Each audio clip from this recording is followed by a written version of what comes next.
ក្នុងបេះដូងនឹកបងទៅភ្នែកហូរយើងរស់នៅឆ្ងាយពីគ្នា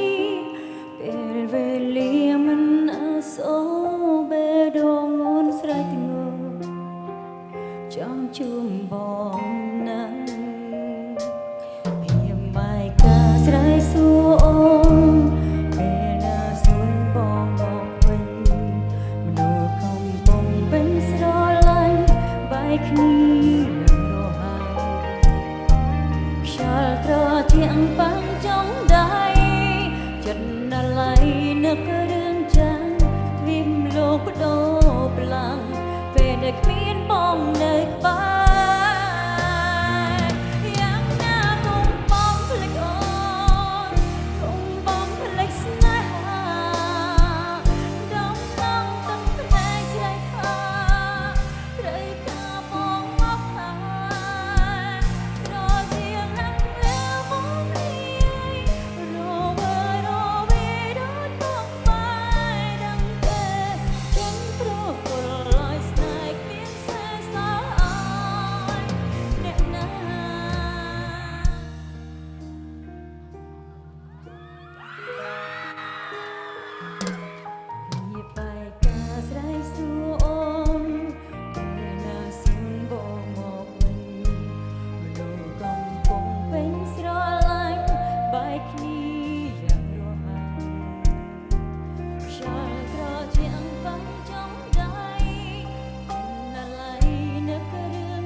សុខខ្លាំងអត់